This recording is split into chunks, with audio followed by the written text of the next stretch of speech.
आज मैं आप लोगों को गांधी जी की बेसिक शिक्षा के तीसरे वीडियो में principles of basic education, objectives, curriculum, teaching method,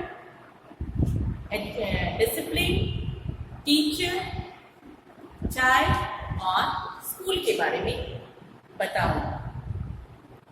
सबसे पहले बेसिक शिक्षा के सिद्धांत। महात्मा गांधी ने बेसिक शिक्षा में क्या सिद्धांत दिया है? नंबर 1 है शिक्षा को अनिवार्य एवं निःशुल्क बनाने का सिद्धांत, principle of free and compulsory education. Mahatma Gandhi शिक्षा को मनुष्य का जन्मसिद्ध अधिकार मानते थे और उनका यह मानना था कि अगर किसी बालक को शिक्षा से वंचित किया जा रहा है तो वह उसके अधिकार का हनन है और यह कार्य असत्य है और मानवीय कसौटी पर यह हिंसा है। इसीलिए उन्होंने सबसे पहले इस बात पर ही बल दिया कि प्रत्येक राज्य में 7 से 14 वर्ष की आयु के बच्चों के लिए, सभी बच्चों के लिए अनिवार्य और निःशुल्क शिक्षा की व्यवस्था की जाए। नंबर 2 है शिक्षा को अनिवार्य अर्थात सेल्फ सपोर्टिंग बनाने का सिद्धांत, principle of making education compulsory और सेल्फ सपोर्टिंग। गांधी जी के सामने सार्वभौमिक अनिवार्य निःशुल्क प्राथमिक शिक्षा का प्रश्न था और उस समय राज्य के पास इतनी व्यवस्था करने के साधन नहीं थे। इसलिए उन्होंने स्कूलों में हस्तशिल्प की शिक्षा अनिवार्य करने पर बल दिया और उनका यह अनुमान था कि बालकों द्वारा निर्मित जो भी वस्तु है उससे जो भी आय होगा जिससे स्कूल का व्यय निकल सके। नंबर 3 है सत्य, अहिंसा और सर्वोदय का सिद्धांत, principle of truth, non violence and Sarvodaya. Gandhi ji सत्य और अहिंसा के पुजारी थे और वे समाज में होने वाले किसी भी प्रकार के शोषण के लिए शोषण को हिंसा मानते थे और उस समय अंग्रेजी शिक्षा प्राप्त जो लोग थे वो अपने से निम्न वर्ग के लोगों का शोषण करते थे, उनका दमन करते थे। इसलिए उन्होंने महात्मा गांधी ने बेसिक शिक्षा में सबके लिए सामान्य शिक्षा के सिद्धांत पर बल दिया। इससे किसी के प्रति कोई भेदभाव नहीं होगा, ना छोटा बड़ा का भेदभाव होगा, ना ऊंच नीच का भेदभाव होगा, कोई किसी का शोषण नहीं करेगा और सबको अपना अपना उत्थान करने का अवसर प्राप्त होगा। नेक्स्ट है शिक्षा को जीवन से जोड़ने का सिद्धांत, principle of linking education with life. उस समय अंग्रेजी शिक्षा का भारतीयों के वास्तविक जीवन से कोई वास्ता नहीं था। गांधी जी ने शिक्षा को बच्चों के वास्तविक जीवन, उनके प्रकृति एवं समाज, पर्यावरण और घरेलू और क्षेत्रीय उद्योग धंधों पर आधारित कर उसे उनके वास्तविक जीवन से जोड़ने पर बल दिया। नेक्स्ट है शिक्षा का माध्यम मातृभाषा बनाने का सिद्धांत, principle of making mother tongue the medium of education. Gandhi ji ने यह स्पष्ट किया है कि मातृभाषा का बच्चों पर स्वाभाविक अधिकार होता है और उसी माध्यम से जन शिक्षा की व्यवस्था की जा सकती है और यही कारण है कि बेसिक शिक्षा में अभिव्यक्ति के आधारभूत माध्यम मातृभाषा को शिक्षा का माध्यम बनाने का सिद्धांत स्वीकार किया गया है। अब हम देखते हैं बेसिक शिक्षा के उद्देश्य। बेसिक शिक्षा के जो उद्देश्य हैं वो इस प्रकार है। नंबर 1 है शारीरिक एवं मानसिक विकास, physical and mental development. Gandhi ji इस तथ्य से अवगत थे कि मनुष्य एक मनोशारीरिक प्राणी है, इसलिए उन्हें सर्वप्रथम उनके शारीरिक और उनके शारीरिक और मानसिक विकास पर बल दिया और उसके बाद शिक्षा की पठ्यचर्या का निर्माण करने पर बल दिया। नंबर 2 है सर्वोदय समाज की स्थापना, एस्टैब्लिशमेंट ऑफ सर्वोदय समाज। महात्मा गांधी जो थे वो उन्होंने बेसिक शिक्षा में बताया कि मनुष्य क्या है, वो तो ये तो सभी को पता है कि मनुष्य एक सामाजिक प्राणी है। इसलिए शिक्षा के द्वारा मनुष्य का विकास जो है, सामाजिक विकास शिक्षा के द्वारा होनी चाहिए। मनुष्य एक सामाजिक प्राणी है और उनका विकास शिक्षा के द्वारा, सामाजिक विकास शिक्षा के द्वारा होनी चाहिए। लेकिन गांधी जी सामाजिक विकास से गांधी जी का सामाजिक विकास से एक विशिष्ट अर्थ था। वे एक ऐसे समाज का निर्माण करना चाहते थे जिसमें कोई किसी का शोषण ना करे, कोई किसी को दबाए नहीं, सब एक दूसरे से प्रेम करे, एक दूसरे का सहयोग करे, एक दूसरे की सहायता करे और सबको अपनी उन्नति करने का अवसर मिले। नेक्स्ट है सांस्कृतिक विकास, कल्चरल डेवलपमेंट। उस काल में उच्च वर्ग के भारतीय पाश्चात्य संस्कृति के प्रशंसक होते जा रहे थे। इसीलिए महात्मा गांधी ने बहुत ही बलपूर्वक ये बात लिखी है कि यदि किसी स्थिति में पहुंचकर कोई पीढ़ी अपने पूर्वजों के प्रयासों से पूर्णतया अनभिज्ञ हो जाता है या उसे अपनी संस्कृति पर लज्जा आने लगती है तो वह नष्ट हो जाती है। इसलिए उन्होंने भारतीय संस्कृति की रक्षा के लिए बेसिक शिक्षा का विधान किया था। नंबर 4 है चारित्रिक एवं मौलिक विकास, character and moral development. Gandhi ji चरित्र बल के महत्व को जानते थे और उनके शास्त्रियों ने भी शिक्षा के द्वारा बच्चों के चरित्र के निर्माण पर बल दिया है और बेसिक शिक्षा का यह एक मुख्य उद्देश्य है। नंबर 5 व्यावसायिक विकास, बिजनेस डेवलपमेंट।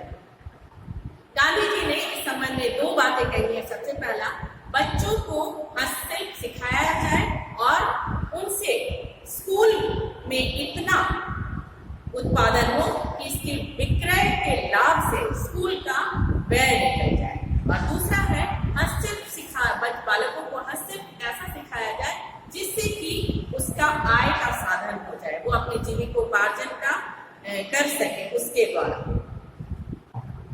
अब हम देखते हैं महात्मा गांधी के अनुसार करिकुलम, पाठ्यक्रम। महात्मा गांधी जी ने जो पाठ्यक्रम बताया है वो इस प्रकार है, जिसमें नंबर 1 है उपयोगिता का सिद्धांत, प्रिंसिपल ऑफ यूटिलिटी।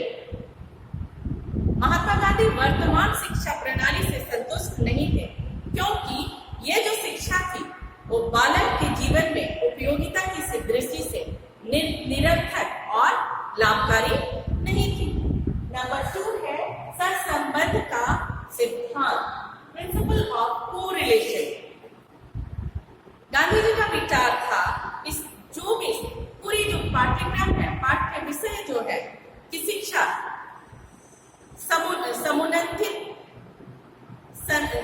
समुबंधित ढंग से दी जाए, अर्थात एक विषय का ज्ञान प्रदान करते समय अन्य प्रासंगिक विषयों की शिक्षा दी जानी चाहिए। इसीलिए उन्होंने हस्तशिल्प को पाठ्यक्रम का केंद्र बनाया। नंबर 3 है लचीलेपन का सिद्धांत, principle of flexibility. Mahatma Gandhi ने पाठ्यक्रम के निर्माण में लचीलेपन के सिद्धांत पर जोर दिया है। उन्होंने बेसिक शिक्षा योजना में बालक को अपनी रुचि के अनुसार किसी भी हस्तशिल्प को चुनने का अधिकार दिया है और पाठ्यक्रम में अनेक हस्तकलाएं और विषय सम्मिलित किए हैं और उनमें से जो विषय है वह इस प्रकार है। नंबर 1 है हस्तकलाएं, हैंडीक्राफ्ट। हैंडीक्राफ्ट में बिनाई, कताई, चटाई बुनना, लकड़ी का काम करना, मिट्टी का काम करना, ये सब आते हैं। नंबर 2 है लैंग्वेज, भाषा। भाषा में मातृभाषा, प्रादेशिक भाषा और हिंदुस्तानी भाषा जो हिंदी और उर्दू का मिश्रित रूप है। नेक्स्ट है गणित। मेजरमेंट, ये सब शामिल है। नंबर 4 है सामाजिक अध्ययन, सोशल स्टडी। सोशल स्टडी में हिस्ट्री, सिविक्स, ज्योग्राफी, इकोनॉमिक्स, ये इसका पाठ्यक्रम सम्मिलित है। नंबर 5 है सामान्य विज्ञान। सामान्य विज्ञान में है प्राकृतिक अध्ययन, जीव विज्ञान, वनस्पति विज्ञान, रसायन विज्ञान, शरीर और स्वास्थ्य विज्ञान, गृह विज्ञान। गृह विज्ञान सिर्फ बालिकाओं के लिए। नंबर 6 है ललित कलाएं, ग्राफिक आर्ट्स, जिसमें संगीत और चित्रकला है। नंबर 7 है शारीरिक शिक्षा, फिजिकल एजुकेशन। फिजिकल एजुकेशन में एक्सरसाइज है, पीटी है और गेम्स है। नेक्स्ट है नैतिक और धार्मिक शिक्षा, मोरल एंड रिलीजियस एजुकेशन, जिसमें रोजाना प्रार्थना करना, प्रतिदिन प्रार्थना करना, उपदेश और समाज सेवा, ये सब सम्मिलित है। अब हम देखते हैं teaching method according to basic education, जिसमें नंबर 1 है क्रियाविधि। मैकेनिज्म, क्रियाविधि में महात्मा गांधी का विश्वास था कि बालक के मानसिक विकास के लिए शरीर की विभिन्न ज्ञानेंद्रिय और कर्मेंद्रियों का प्रशिक्षण करना, ज्ञानेंद्रिय सेंस ऑर्गन और अदर ऑर्गन का जो प्रशिक्षण है और विकास बहुत जरूरी है। इसलिए उन्होंने कार्य करके सीखने के सिद्धांत पर अधिक बल दिया है, करके सीखने पर अधिक बल दिया है।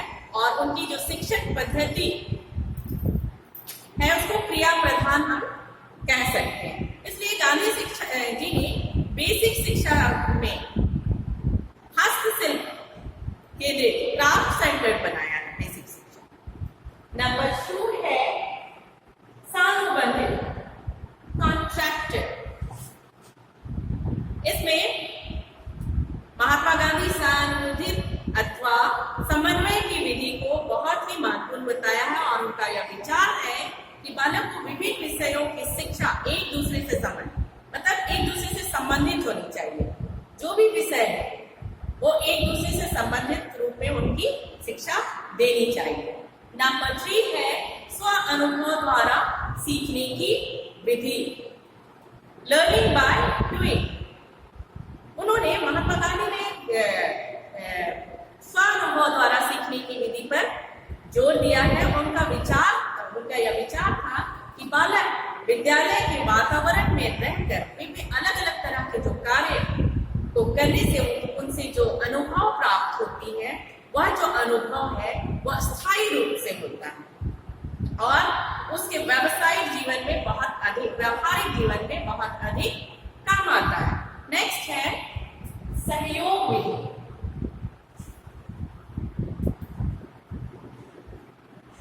Cooperation method. सहयोग विधि में महात्मा गांधी हस्तकला की शिक्षा में सहयोग विधि को बहुत आवश्यक मानते थे और उनका यह मानना था कि इस विधि के द्वारा शिक्षक और छात्र, सहपाठी सब एक दूसरे से मिलजुल के एक दूसरे के सहयोग के द्वारा कार्य करते हैं और ज्ञान को प्राप्त करते हैं। नेक्स्ट है नंबर 5 मौखिक विधि, ओरल मेथड। इसके अंतर्गत प्रश्नोत्तर विधि, तर्क विधि, व्याख्यान विधि, कहानी विधि को रखा है और गांधी जी भाषा, इतिहास, गणित आदि के ज्ञान के लिए इस विधि को महत्वपूर्ण माना है। नेक्स्ट है चिंतन एवं मनन विधि, कॉन्टेम्पलेशन मेथड।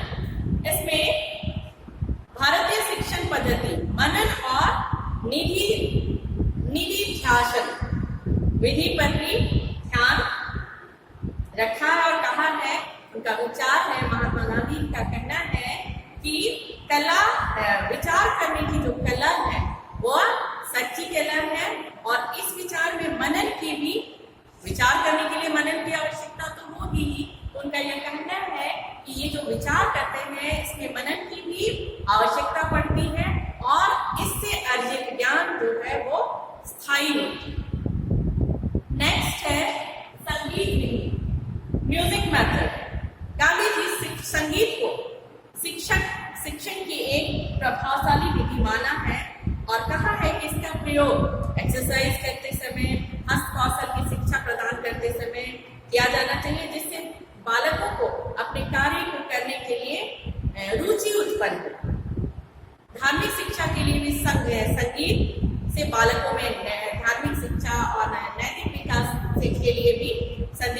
संगीत बहुत ही बालकों के लिए उपयोगी होती है। अब हम देखेंगे डिसिप्लिन, अनुशासन। गांधी जी का जो जीवन था बहुत ही अनुशासनपूर्ण था। उन्होंने अपना जीवन को अनुशासित रूप से व्यतीत किया था और उन्होंने छात्र जीवन में भी अनुशासन के महत्व को स्वीकार किया। लेकिन अनुशासन जो है वो दमनात्मक नहीं होना चाहिए और शारीरिक दंड नहीं होना चाहिए।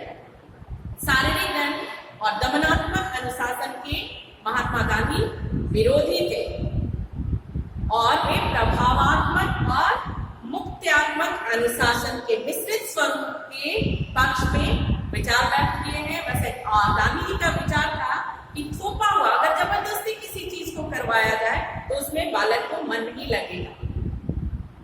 वह अनुशासन जो है वो बस बालक डर कर ही करेगा, क्षणिक होगा, कुछ समय का होगा। इसीलिए अच्छा यह होगा कि अनुशासित आत्मा के ऊपर आधारित हो और साथ ही छात्र को अनुशासन में लाने के लिए यह भी आवश्यक है कि अध्यापक का व्यवहार जो है संयमित और अनुशासित